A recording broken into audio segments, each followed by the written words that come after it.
പരമോന്നത നീതിപീഠം കൊടുക്കുന്നില്ല. We find no merit in the appeal. The civil appeal is dismissed.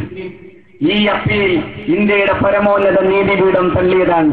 Samastha Kerala Jamiyyathul ഉലമ എന്ന് നിയമപരമായി പറയാൻ കഴിയുന്ന ഒരേ ഒരു പ്രസ്ഥാനം കോഴിക്കോട്ടെ ഫ്രാൻസിസ് റോഡ് ആസ്ഥാനമായി പ്രവർത്തിക്കുന്ന ഇന്ന് മഹാനായ ഉസ്താദ് കാളമ്പാടി മുഹമ്മദ് മുസ്ലിയാർ ഖവ്വലല്ലാഹു ഉംറഹ്, അതുപോലെ അഭിവന്ദനായ ഉസ്താദ് ചെറുശ്ശേരി സൈനുദ്ദീൻ മുസ്ലിയാർ ഖവ്വലല്ലാഹു ഉംറഹ്, മഹാനായ കാളമ്പാടി ഉസ്താദ് പ്രസിഡന്റും ചെറുശ്ശേരി ഉസ്താദ് ജനറൽ സെക്രട്ടറിയുമായ പ്രസ്ഥാനത്തിലല്ല മറ്റാർക്കും സമസ്ത കേരള ജംഇയ്യത്തുൽ ഉലമ എന്ന് പറയാനാവില്ല എന്ന് ഇന്ത്യയുടെ പരമോന്നത നീതിപീഠം വിധിച്ചതാണ്. ഒരു വിലയും കൊടുത്തില്ല. ഇവർ കൊടുത്ത അപ്പീല് തന്നെ തള്ളിയിട്ട് പറഞ്ഞു, ഇത് ഒരു യോഗ്യതയും ഇതിനില്ല. ഒരു യോഗ്യതയും നിങ്ങൾക്ക് ഇന്ത്യയുടെ പരമോന്നത നീതിപീഠം പോലും കൽപ്പിച്ചിട്ടില്ല. ഒരു യോഗ്യത പോലും ഇന്ത്യയുടെ പരമോന്നത നീതിപീഠം കൽപ്പിച്ചിട്ടില്ല. ഈ നാട്ടിലെ പൊതുസമൂഹവും കൽപ്പിച്ചിട്ടില്ല. നിരന്തരമായ ഇത്തരം നുണകൾ. മറ്റൊരു നുണ ഇതുപോലെ തന്നെ കോടതി പറഞ്ഞു വെക്കുന്ന, അത്ഭുതപ്പെട്ടിട്ട് കോടതി പറയുന്ന ഒരു നുണയും കൂടി ഞാൻ സൂചിപ്പിക്കാം. നുണയുടെ പരമ്പരകളാണ് ഇവർ എന്നും നടത്തിയിട്ടുള്ളത് എന്നതിന് സൂചിപ്പിക്കാനാണ്. P.P. മൊയ്തീൻകുട്ടി മുസ്ലിയാർ എന്ന പേരിൽ അവരുടെ കൂട്ടത്തിൽ ഒരാൾ സമസ്ത കേരള ജംഇയ്യത്തുൽ ഉലമയുടെ ഉപഘടകമാകുന്ന സമസ്ത കേരള ഇസ്ലാം മത വിദ്യാഭ്യാസ ബോർഡിന്റെ പുസ്തകങ്ങൾ കട്ടുകൊണ്ടുപോയി അത് സിലബസാക്കി പഠിപ്പിക്കാനുള്ള പരിപാടി തുടങ്ങിയിട്ട് സമസ്ത കേരള ഇസ്ലാം മത വിദ്യാഭ്യാസ ബോർഡിന്റെ ജോയിന്റ് സെക്രട്ടറി ആണ് എന്ന പേരിൽ അവകാശവാദം ഉന്നയിച്ചു. സമസ്തയുടെ ബുക്കെടുപ്പോയിൽ നിന്ന് കട്ടുകൊണ്ടുപോയത് പിടിക്കപ്പെടുകയും കോടതി കയറുകയും ചെയ്തപ്പോ P.P. മൊയ്തീൻകുട്ടി മുസ്ലിയാർ എന്ന് പറയുന്ന അവരുടെ കൂട്ടത്തിലെ അയാൾ ജോയിന്റ് സെക്രട്ടറിയാണെന്ന് അവകാശവാദം ഉന്നയിച്ചത് ഈ കേരളത്തിന്റെ ഹൈക്കോടതി ഇങ്ങനെ ചോദിക്കുന്നുണ്ട്. Hence it is rather saying that one of the person was not even a member of the general body is put forward as the joint secretary of the board. വല്ലാത്തൊരു അതിശയം. കോടതി പറയാണ്, വല്ലാത്തൊരു അതിശയം. എന്തുകൊണ്ടെന്നാൽ ഈ ജോയിന്റ് സെക്രട്ടറി ആണെന്ന് പറയുന്നയാൾ ഈ ജനറൽ ബോഡി മെമ്പർ പോലും അല്ലാതിരിക്കെയാണ് ജോയിന്റ് സെക്രട്ടറിയാണ് ഈ കമ്മിറ്റിയുടേത് എന്ന് പറയുന്നത്. It is rather strange. ഇത് വല്ലാത്തൊരു അതിശയമാണ്. ഇതൊരു വല്ലാത്ത അതിശയമാണ്. ഇത് നമ്മുടെ കോടതികളുടെ വിധിയാണ്. ഇമാതിരി നുണ പറയുന്ന ഒരാൾ 2005 ഒരു മുടി അഷ്റഫുൽ ഖൽഖ് സല്ലല്ലാഹു അലൈഹി വസല്ലമ തങ്ങളുടെ പേരിലാണ് എന്ന പേരിൽ കൊണ്ടുവന്നു. നുണയാണ് ഇയാൾ പലപ്പോഴും പറഞ്ഞിട്ടുള്ളത് എന്നത് ഞാൻ സ്വന്തം പറയുകയാണെങ്കിൽ വിശ്വസിക്കണ്ടായിരുന്നു. ഇന്ത്യൻ കോടതികൾ, ഹൈക്കോടതിയും അതുപോലെ ഇന്ത്യയുടെ സുപ്രീം കോർട്ടും പറഞ്ഞു. പണ്ഡിതന്മാരും ഉസ്താദുമാരും ഇയാളെ കുറിച്ച് പറയാറുണ്ട്, നുണ പറയുന്നു എന്ന്. പക്ഷേ കോടതി തന്നെ പറയുന്നു, ഇറ്റ് ഈസ് റാദർ സ്ട്രേഞ്ച്. ഇത് വല്ലാത്തൊരു അതിശയമാണ്. That one of the person who was not even a member of the general body. General ബോഡിയുടെ മെമ്പർ പോലല്ല. നിങ്ങൾ ആലോചിച്ച് നോക്കൂ, ഒരു ജനറൽ ബോഡി മെമ്പർ അല്ലാത്ത ഒരാൾ സെക്രട്ടറി ആണെന്ന് പറഞ്ഞാൽ, ജനറൽ ബോഡി മെമ്പർ പോലും അല്ലാത്ത അയാൾ ജോയിന്റ് സെക്രട്ടറി ആണെന്നാണ് അവകാശവാദം ഉന്നയിച്ചത്. ഇതെങ്ങനെയാ മനസ്സിലാവുന്നില്ല എന്നാണ് കേരളത്തിന്റെ ഹൈക്കോടതി ഈ കേസ് എടുക്കുമ്പോൾ പറഞ്ഞു വെച്ചത്. ഇതുപോലെ നിരന്തരം നുണ പറഞ്ഞ ഒരാളാണ് മുടി കൊണ്ടുവരുന്നത്. മുടി അള്ളാഹുവിന്റെ റസൂലിന്റേതാണെങ്കിൽ സല്ലല്ലാഹു അലൈഹി വസല്ലം സമ്മതിക്കുന്നതിന് നമുക്കൊരു തർക്കമില്ല. അഷ്റഫുൽ ഖൽഖ് സല്ലല്ലാഹു അലൈഹി വസല്ലം തങ്ങളുടെ പരിശുദ്ധ മുടി അത് ആരുടെ കയ്യിലെങ്കിലും അതിനോട് ആദരപൂർവ്വം തന്നെ പെരുമാറേണ്ടത് ഒരു വിശ്വാസിയുടെ നിർബന്ധമായ ബാധ്യതയാണ്. കാരണം അത് തഅദീമാണ്, ഹബീബിനോടുള്ള ഇഷ്ടമാണ്. നബി തിരുമേനിയുടെ വിശിഷ്ടരായ സഹാബത്ത് മുഴുവൻ ചെയ്തതാണ്.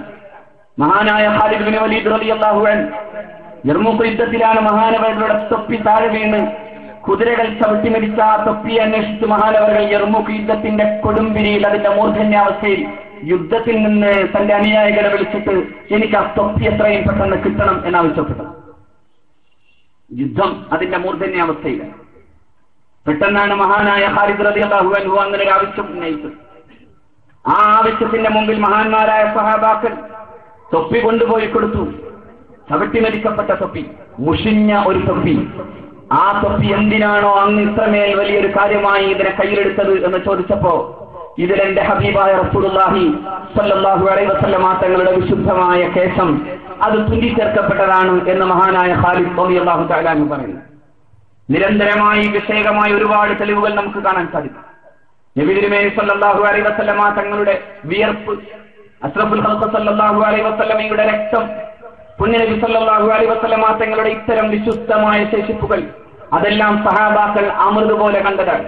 വിയർപ്പുമുത്തുകൾ ഒപ്പിയെടുത്തിട്ട് അത് കുപ്പിയിലാക്കുമ്പോഴാണ് ഉമ്മുസലമയോട് എന്തിന് എന്ന് ചോദിച്ചപ്പോ ഇത് ഞങ്ങൾക്ക് ഞങ്ങളുടെ ജീവിതത്തിന്റെ സുഗന്ധവും ഞങ്ങളുടെ മക്കളുടെ ഔഷധവുമാണ് എന്ന് മഹാനായ റസൂലിനോട് സല്ലല്ലാഹു അലൈഹി വസല്ലം അവിടുത്തെ പ്രിയതമ പറഞ്ഞു വെച്ചു.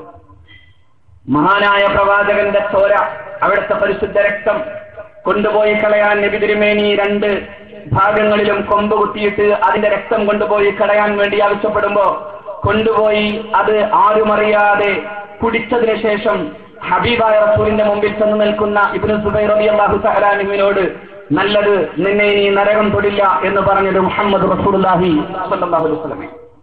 അഹ്ലുസുന്നത്തി വൽ ജമാഅയുടെ ആദർശങ്ങൾ അംഗീകരിക്കുന്ന സമസ്ത കേരള ജംഇയ്യത്തുൽ ഉലമയുടെ കർമ്മഭടന്മാരെ സംബന്ധിച്ചിടത്തോളം ഈ വിഷയകമായി യാതൊരു അർത്ഥത്തിലുമുള്ള ഒരു സംശയവും നമുക്കില്ല.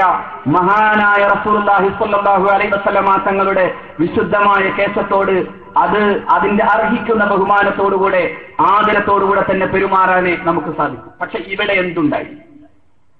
എന്തുണ്ടായി എന്ന ചോദ്യത്തിന്റെ മുമ്പിലാണ് എന്റെ പ്രിയപ്പെട്ട സഹോദരന്മാരെ നമ്മൾ നിൽക്കേണ്ടത്. ഇവിടെ എന്താണ് സംഭവിച്ചത്? നമ്മൾ വെറുതെ ഒരു ബഹളമുണ്ടാക്കാനും കുഴപ്പമുണ്ടാക്കാനും വേണ്ടി ശ്രമിച്ചതല്ല. ഒരിക്കലും സമസ്തയുടെ ഭാഗത്തുനിന്ന് അങ്ങനെ ഉണ്ടായിട്ടില്ല. എപ്പോഴൊക്കെ കുഴപ്പങ്ങളുണ്ടായോ അതിന്റെയൊക്കെ പ്രഭാവം സാക്ഷാൽ AP അബൂബക്കർ മുസ്ലിയാർ നേതൃത്വം കൊടുക്കുന്ന പ്രസ്ഥാനവും അതുമായി ബന്ധപ്പെട്ടവരുമാണ്. 1984 ബീഗം ഷാബാനു കേസിന്റെ വിധി പറയുന്ന സമയത്ത് ഇന്ത്യയുടെ പരമോന്നത നീതിപീഠത്തിന്റെ ഭാഗത്തു നിന്ന് പറയാതെ പോകുന്ന ഒരു അവസ്ഥയിൽ ഇങ്ങനൊരു വർത്തമാനം പറഞ്ഞു വെച്ചു. ഇന്ത്യയിൽ ഇനി അനിവാര്യം ഒരു കോമൺ സിവിൽ കോഡാണ്, ഒരു ഏക നിയമം അനിവാര്യമാണ് ഇന്ത്യയിൽ എന്ന ഒരു വർത്തമാനം പറഞ്ഞപ്പോ ഇന്ത്യയിലെ മുസ്ലിം സഹോദരന്മാർ ഒന്നിച്ചു എന്നൊരു കാര്യം ആലോചിച്ചു. കാരണം ഉമ്മത്തിന്റെ സ്വത്വത്തിന്റെ നേരെയാണ് ഇന്ത്യയുടെ കോടതിയുടെ ഈ വാക്ക്. ഇന്ത്യൻ കോടതിയിലെ പ്രഗത്ഭനായ ന്യായാധിപൻ ജസ്റ്റിസ് ചന്ദ്രചൂഡിന്റെ ഈ വർത്തമാനം വളരെ വലിയൊരു മാരകമായി വിപത്ത് സംഭവിക്കാൻ പോകുന്നുവെന്ന് കേരളത്തിലെയും ഇന്ത്യയിലെയും മുസ്ലിങ്ങൾ മനസ്സിലാക്കി. ഇന്ത്യയിൽ ആ സമയത്തുണ്ടായ ചില പ്രശ്നങ്ങൾ നമുക്ക് കാണാൻ സാധിക്കും. 1984 ബീഗം ഷാബാനു കേസുമായി ബന്ധപ്പെട്ട ഈ ചർച്ചയിൽ സ്വാഭാവികമായും ഖുർആനെതിരായി അലഹബാദ് ഹൈക്കോടതിയിൽ ഖുർആൻ നിരോധിക്കണമെന്ന് പോലും പറഞ്ഞ് കേസ് കൊടുക്കപ്പെട്ടു. മുസ്ലിം വിരുദ്ധ ശക്തികൾ മുഴുവനും ഒരു ഭാഗത്ത് നിന്നു. ഇന്ത്യൻ നാഷണൽ കോൺഗ്രസിലെ പോലും മുസ്ലിം വിരുദ്ധരായ ഒരു പറ്റം ആളുകൾ ഒരു ഭാഗത്ത് നിന്നപ്പോ അക്കൂട്ടത്തിലെ ഏറ്റവും പ്രഗത്ഭനായ നേതാവ് ഇസ്സഡർ അൻസാരി സാഹിബെ പോലെയുള്ള ആളുകൾ മുസ്ലിം സമൂഹത്തിന്റെ കൂടെ നിന്നു. ഒരു ഭാഗത്ത് ഈ ഗ്രാമങ്ങളിലൂടെ പോലും നടന്നുപോയ ഒരാൾ പ്രസംഗിച്ചു. ആയത്തുകളും ഹദീസുകളും മുന്നിൽ വെച്ചുകൊണ്ട് തന്നെ ഒരാൾ പ്രസംഗിച്ചു നടന്നു. ഇസ്ലാമിക ശരീഅത്ത് മാറ്റണം, ശരീഅത്ത് പെണ്ണുങ്ങളുടെ കണ്ണുനീരാണ് എന്ന വർത്തമാനം പറഞ്ഞു.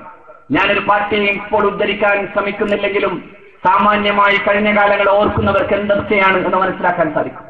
അന്ന് ഇന്ത്യയുടെ പാർലമെന്റിൽ നിന്നുകൊണ്ട് പ്രഗത്ഭനായ ഒരു സാമാജികൻ പറഞ്ഞു, ഇന്ത്യ മഹാരാജ്യത്ത് ജീവിക്കാൻ, ഇന്ത്യയുടെ മതേതരത്വത്തെയും ഭരണഘടനയും ഉയർത്തിപ്പിടിച്ച് ജീവിക്കാൻ ഞങ്ങൾ മുസ്ലിങ്ങൾക്ക് അവകാശം നൽകേണ്ടതുണ്ട്. അതുകൊണ്ട് മുസ്ലിം വിമൻസ് പ്രൊട്ടക്ഷൻ ആക്ട് എന്ന പേരിൽ ഒരു ബില്ല് അദ്ദേഹം അവതരിപ്പിച്ചുകൊണ്ട് വളരെ ഹൃദയഭേദകമാകുന്ന അദ്ദേഹത്തിന്റെ വികാരപരമായ നിർഭരമായ പ്രസംഗം നടന്നു. ആ പ്രസംഗം കേട്ടപ്പോഴാണ് ഇന്ത്യയുടെ പ്രധാനമന്ത്രി ശ്രീമാൻ രാജീവ് ഗാന്ധി, അന്നത്തെ ഗവൺമെന്റിന്റെ നേതാവ് എന്ന നിലയിൽ അദ്ദേഹം എഴുന്നേറ്റ് നിന്നിട്ട് പറഞ്ഞു, ഇന്ത്യയിലെ മുസ്ലിങ്ങളുടെ വികാരം ഈ പാർലമെന്റ് മെമ്പറാകുന്ന ബഹുമാനായ ബലാത്വാല സാഹിബിന്റെ പ്രസംഗത്തിന്റെ വികാരത്തിന്റെ ഒപ്പമാണെങ്കിൽ ഞാൻ ഈ ഇന്ത്യയുടെ പ്രധാനമന്ത്രി എന്ന നിലക്കല്ല, ഈ സഭയുടെ നേതാവ് എന്ന നിലയിൽ ഈ ബില്ല് ഗവൺമെന്റിന്റെ ഔദ്യോഗിക ബില്ലായി കൊണ്ടുവന്ന് മുസ്ലിം സമൂഹത്തിന്റെ വികാരത്തിന്റെ ഒപ്പം നിൽക്കാൻ ഞാൻ തയ്യാറാണ് എന്നായിരുന്നു അദ്ദേഹത്തിന്റെ പ്രഖ്യാപനം. ആ പ്രഖ്യാപനത്തിന്റെ ചുവട് പിടിച്ചിട്ടാണ് മുസ്ലിങ്ങൾ ഒറ്റക്കെട്ടായി നിൽക്കാൻ തീരുമാനമെടുത്തത്. അന്നാണ് മൗലാന അലി മിയാൻ അതുപോലെയുള്ള പ്രഗത്ഭരായ മുസ്ലിം നേതാക്കന്മാർ കൂടി മുസ്ലിം പേഴ്സണൽ ലോ ബോർഡ് എന്ന പേരിൽ ഒരു കമ്മിറ്റി ഉണ്ടാക്കി ഇന്ത്യയിൽ ഒട്ടാകെ ഈ പ്രചരണ പ്രവർത്തനം നടത്തിയത്. അതിന്റെ ഭാഗമായി കേരളത്തിൽ വന്നപ്പോഴാണ് മഹാനായ ശംസുൽ ഉലമ ഇ കെ അബൂബക്കർ മുസ്ലിയാർ നവ്വറല്ലാഹു മർഖദ ഈ തീരുമാനത്തിന്റെ ഒപ്പം നിൽക്കലാണ് പൊതുസമൂഹത്തിന്റെയും അതോടൊപ്പം തന്നെ ഉമ്മത്തിന്റെ പൊതു ആവശ്യത്തിന്റെയും ഭാഗമായി ശരി എന്ന തീരുമാനത്തിന്റെ ഉറച്ച തീരുമാനത്തിന്റെ ഭാഗമായി അന്ന് നദ്വി സാഹിബിന്റെ ഒപ്പം അന്ന് വേദി പങ്കിടുകയും ചെയ്തു. അപ്പോഴാണ് ഇവിടെ നിന്നൊരു വെടി കേട്ടത്. ശംസുൽ ഉലമ സുന്നത്ത് ജമാഅത്തിനെതിരായിരിക്കും, സുന്നത്ത് ജമാഅത്തിനെതിരായ ഒരു നീക്കം അദ്ദേഹം നടത്തിയിരിക്കുന്നു. മഹാനായ ശൈഖുന പറഞ്ഞു, യഥാർത്ഥത്തിൽ ശരീഅത്ത് നിലനിൽക്കണമെന്നത് മറ്റാരേക്കാളും പ്രധാനമായിട്ടുള്ളത് പിന്നെ സുന്നത്ത് ജമാഅത്തിനാണ്, സമസ്ത കേരള ജംഇയ്യത്തുൽ ഉലമക്കാണ്. എന്തുകൊണ്ടെന്നാൽ ഇന്ത്യ രാജ്യത്തെ ഭരണഘടനാ പ്രകാരം ഇന്ത്യയിൽ ജീവിക്കുന്ന ആർക്കും അവരവരുടേതായ അവകാശങ്ങൾ അനുസരിച്ച് ജീവിക്കാൻ സാധിക്കും. ഞാൻ ഈ മുടി പ്രശ്നത്തിലേക്ക് വരുന്നതിന് മുമ്പ് ഈ ഒരു കാര്യം സൂചിപ്പിക്കുന്നത്, കുഴപ്പം എവിടെ നിന്നുണ്ടായി എന്നത് ഇന്നലെ അയാൾ നടത്തിയ റിപ്പോർട്ടർ ചാനലിന്റെ മുമ്പിൽ വരെ അയാൾ പറഞ്ഞു വെച്ച ചില കാര്യങ്ങൾ സൂചിപ്പിക്കാൻ വേണ്ടി കൂടിയാണ്. നിങ്ങളിതൊക്കെ മനസ്സിലാക്കണം. മിക്കവാറും 15ഉം 20ഉം വയസ്സുള്ള ചെറുപ്പക്കാർക്ക് പോലും എന്തേ ഇതിന്റെ പ്രശ്നം എന്ന് മനസ്സിലാക്കാൻ സാധിക്കാത്തത് കൊണ്ടാണ് ഞാനിത് വിശദീകരിക്കുന്നത്. അന്ന് മഹാനായ ശൈഖുനാ ശംസുൽ ഉലമ പറഞ്ഞൊരു വർത്തമാനം ഇതാണ്. ശരീഅത്ത് നിലനിൽക്കണം എന്ന് പറയുന്നത്, പേഴ്സണൽ ലോ നിലനിൽക്കണം എന്ന് പറയുന്നത് മറ്റാരേക്കാളും പ്രധാനം സുന്നികൾക്കാണ്. എന്തുകൊണ്ട്? ഇന്ത്യയിലെ ഭരണഘടനാ പ്രകാരം ഒരു പേഴ്സണൽ ലോ നിലനിൽക്കുക എന്നതിന്റെ അടിസ്ഥാനം ഇന്ത്യയിലെ മുസ്ലിങ്ങളിലെ ഷാഫി മദ്ഹബുകാരനോ അല്ലെങ്കിൽ ഹനഫി മദ്ഹബുകാരനോ ഹംബലി മദ്ഹബുകാരനോ ഏത് മദ്ഹബുകാരനും അവനവന്റെ മദ്ഹബ് പ്രകാരം അവനവന്റെ കർമ്മശാസ്ത്ര രീതി അനുസരിച്ച് ഇന്ത്യയുടെ കോടതിയുടെ മുമ്പിൽ ചെല്ലാനുള്ള അവകാശം നമ്മുടെ കോടതി നമുക്ക് നൽകുന്നുണ്ട്. ഭരണഘടന നമുക്ക് അവകാശമായി നൽകുന്നുണ്ട്. ഞാനൊരു ഷാഫി മദ്ഹബുകാരനാണെങ്കിൽ എന്റെ മദ്ഹബ് പ്രകാരം എന്റെ വൈവാഹിക ജീവിതത്തിലോ പിന്നെ സാമ്പത്തിക പ്രശ്നങ്ങളിലോ അനന്തരാവകാശ വിഷയങ്ങളിലോ എനിക്ക് ഷാഫി മദ്ഹബ് പ്രകാരം ഇന്നതാണ് എന്റെ അവകാശം എന്ന് പറയാൻ കോടതിയുടെ മുമ്പിൽ ചെല്ലാനുള്ള അവകാശമുണ്ട്. ഈ അവകാശങ്ങളെയാണ് യഥാർത്ഥത്തിൽ ഒരു കോമൺ സിവിൽ കോഡ് അഥവാ ഒരു ഏക സിവിൽ കോഡ് കൊണ്ടുവരണം എന്ന് പറയുന്ന ന്യായം കൊണ്ട് തകർക്കപ്പെടാൻ പോകുന്നത്. അത് തകരുന്നത് യഥാർത്ഥത്തിൽ സുന്നത്ത് ജമാഅത്തിനെതിരാണ് എന്ന് മനസ്സിലാക്കുകയും ചെയ്ത ശൈഖുനാ ശംസുൽ ഉലമ നബ്ബറല്ലാഹു മർഖദ മഹാനവറുകൾ എന്ന് പറഞ്ഞൊരു വർത്തമാനമാണ് ഇപ്പോൾ നമ്മൾ ഒന്നിച്ചാണ് നിൽക്കേണ്ടത്. അവിടെ നിന്ന് പറഞ്ഞ ഒരു വർത്തമാനം ശരിയാണ്. കൈ ഇപ്പോൾ എവിടെ കെട്ടണമെന്നതല്ല പ്രശ്നം, കൈ കെട്ടാൻ തലയുണ്ടാകുമോ എന്നതാണ് പ്രശ്നം. അതൊരു വിഷയം. കൈ എവിടെ കെട്ടണം എന്നത് അപ്പോഴത്തെ പ്രശ്നമാണെങ്കിലും എല്ലാ കാലത്തെയും പ്രശ്നമാണെങ്കിലും കൈ കെട്ടാൻ തലയുണ്ടാകുമോ എന്നത് അനിവാര്യമായ ചോദ്യമായി നിൽക്കുന്നത് പോലെ ശരീഅത്തുൽ ഇസ്ലാമിനെ ഇന്ത്യയിൽ തന്നെ ഒരു ഏക സിവിൽ കോഡ് കൊണ്ടുവന്ന് നിരോധിക്കപ്പെടാവുന്ന ഒരവസ്ഥ സംജാതമായപ്പോ അതിനെതിരായിരുന്നു ശംസുൽ ഉലമയുടെ തീരുമാനം. ഉസ്താദ് എന്ന് പറയുന്ന ബോംബെയിൽ നീണ്ട കാലങ്ങൾ ജീവിച്ചൊരു മനുഷ്യൻ. ഞാൻ അദ്ദേഹത്തോട് സ്വകാര്യമായി ചോദിച്ചു, എന്താണ് ഈ ജാലിയൻവാല? അയാൾ പറഞ്ഞു, കൃത്യമായി നിസ്കാരം തന്നെ അറിയാത്തൊരു കാക്കയാണ്. അയാളാണ് അത്രയും മുറബിയായ ശൈഖും, ഇയാളാണ് മുരീദും, പറ്റിയ ആളാണ് ഉസ്താദും, പറ്റിയ ആളാണ് ശിഷ്യനും. അത്രേ പറയേണ്ടത്. കിട്ടേണ്ടവർക്കേ കിട്ടേണ്ടത് കിട്ടൂ. ഇയാൾ മുറാദാണ്, ശൈഖാണ്, മുറബിയായ ശൈഖെങ്കിൽ ഏറ്റി തന്നെയാണ് അയാളുടെ മുരീദാകേണ്ടത്. അതൊരു സംശയമില്ല. ഏറ്റി തന്നെയാണ് മുരീദാകേണ്ടത്. അവസാനം ഈ വിഷയത്തിൽ അത് അവിടെ നിൽക്കട്ടെ, ഞാൻ ആ വിഷയത്തിലേക്ക് പിന്നെ മറ്റൊരു കാര്യവുമായി വരാം. രണ്ടാമത് വന്നതാണ് 2011 മർക്കസിലെ സമ്മേളനത്തിൽ വെച്ച് ഷെയ്ഖ് അഹമ്മദ് ഖസ്റജി എന്ന പേരിലുള്ള ഒരു അറബി പ്രമുഖനെ കൊണ്ടുവന്ന് വലിയൊരു ഒരു മഹാസമ്മേളനം എന്ന് വരുത്തി തീർക്കുന്ന വിധം ഈജിപ്തിന്റെ മുഫ്തിയെയും ഒക്കെ കൊണ്ടുവന്നിട്ട് അദ്ദേഹത്തിനെ കൊണ്ട് ഈ അദ്ദേഹത്തിന്റെ കയ്യിലുണ്ട് എന്ന് പറയുന്ന മുടി കൊണ്ടുവെക്കാൻ വേണ്ടിയുള്ള ഒരു പരിപാടി ആവശ്യം. വളരെ തന്ത്രപരമായാണ് ഇക്കാര്യങ്ങളൊക്കെ ഒരുക്കി വെച്ചത്. അതിലാദ്യം ഈ അറബി, ഞാൻ ഇതെല്ലാം വിശദീകരിക്കുമ്പോഴും ഇതൊരു മുഖവുര മാത്രമാണ്. ബഹുമാന്യനായ ജാബിർ ഹുദവിയും മറ്റും അതുപോലെ തന്നെ അഷ്റഫിയും എല്ലാം അതിനെ കൃത്യമായ ക്ലിപ്പിംഗ് സഹിതം ഇത് വിശദീകരിക്കും. ഞാൻ ക്ലിപ്പിംഗ് അങ്ങനെ പരിചയമില്ലാത്തത് കൊണ്ട് ഞാൻ അങ്ങോട്ട് പോകുന്നില്ല. പക്ഷേ ഇവിടെ ഷെയ്ഖ് അഹമ്മദ് ഖസ്റജി അയാളുടെ പിതാവിന്റെ പരമ്പര വായിച്ചുകൊണ്ട് അദ്ദേഹത്തിന്റെ കൂടെ വന്ന അറബിയെ കൊണ്ട് വായിപ്പിച്ചുകൊണ്ട് ഈ മുടി AP അബൂബക്കർ മുസ്ലിയാർക്ക് കൈമാറി. തൽക്കാലം ഇവിഷയകമായി പഠിക്കാത്തത് കൊണ്ട് തന്നെ SKSF അന്നൊന്നും മിണ്ടിയില്ല. എന്തുകൊണ്ടെന്നാൽ ഇത് ശരിയാണെങ്കിൽ ഒരു പക്ഷേ അത് അല്ലാഹുവിന്റെ റസൂലിന്റെ മുടിയാണ് എന്ന് വന്നാൽ ആ മുടി അംഗീകരിക്കുക എന്ന ബാധ്യത എല്ലാ വിശ്വാസിക്കുമുണ്ട്. അത് ആർക്ക് കിട്ടി എന്നത് പ്രശ്നമല്ല, ആർക്കും കിട്ടാൻ അല്ലെങ്കിൽ അത് സംരക്ഷിക്കാൻ ഒരാൾക്ക് യോഗ്യത നേടി എന്നതൊരു വിഷയമല്ല. പക്ഷെ നിരന്തരമായ ചില നുണകൾ ഇങ്ങനെ പൊട്ടിച്ചു വന്നത് ഞങ്ങൾ ശ്രദ്ധിച്ചു. അതെപ്പോഴും എല്ലാ കാലത്തും ഉള്ളതാണ്. സമസ്ത കേരള ജംഇയ്യത്തുൽ ഉലമയിൽ പോയ സമയത്ത് സ്വന്തം വലിയാകാൻ അന്ന് സാധിക്കില്ലായിരുന്നു. കാരണം അന്ന് വലിയായാൽ കണ്ണീത്ത് ഉസ്താദിനെയും ശംസുൽ ഉലമയെയും എതിർത്ത ഒരാൾ വലിയാകുന്നു എന്ന് വന്നാൽ നാട്ടുകാർ അന്നേ തള്ളും എന്ന കാര്യം മനസ്സിലാക്കി. ബുദ്ധിയുടെയും അതോടൊപ്പം തന്നെ ഓർഗനൈസിംഗ് കപ്പാസിറ്റിയുടെയും കാര്യത്തിൽ ഞങ്ങൾ സമ്മതിച്ചു തരുന്നു. നല്ല മഹാനായ നാട്ടിക ഉസ്താദ് പറഞ്ഞതുപോലെ പണ്ഡിതൻ എന്ന് പറയുന്നില്ല, പക്ഷേ നന്നായി റിസീവർ പണിയെടുക്കാനും ഓർഗനൈസിങ്ങിനും പറ്റിയ ആളാണ്. അതുകൊണ്ട് അന്ന് വലിയ എന്ന പേരിൽ ഒന്നും അറിയിച്ചില്ല. പക്ഷേ നാട്ടിൽ ചിലയിടങ്ങളിൽ ദിക്റ് ചൊല്ലിയോ അസ്മാ നടത്തിയോ നടക്കുന്ന ആൾക്കാരൊക്കെ പിടിച്ചു വലിയാക്കി. ഞാൻ കയ്പമംഗലത്തുകാരോട് കാര്യമായൊന്നും പറയുന്നില്ല. പലരും അങ്ങനെ വലിയായി, നാടുകളിൽ അങ്ങനെ ഔലിയാക്കന്മാർ കൂടി, ഇല്ലാത്തവർ സംഘന്മാരായി പോലും കണ്ടു. ഇങ്ങനെ അവരെല്ലാവരും കൂടി ഇതാ AP ഉസ്താദിന്റെ കൂടെ നിൽക്കുന്നു എന്ന സ്വഭാവത്തിലേക്ക് കാര്യങ്ങൾ എത്തിച്ചു. അതങ്ങനെ നടന്നു. അങ്ങനെ നുണകൾ നിരന്തരം നടന്നു. പക്ഷെ ആ നുണകളൊന്നും കാര്യമായി നടക്കുന്നില്ല എന്ന് വന്നപ്പോ പിന്നെ ഉണ്ടാക്കിയത് വേറെ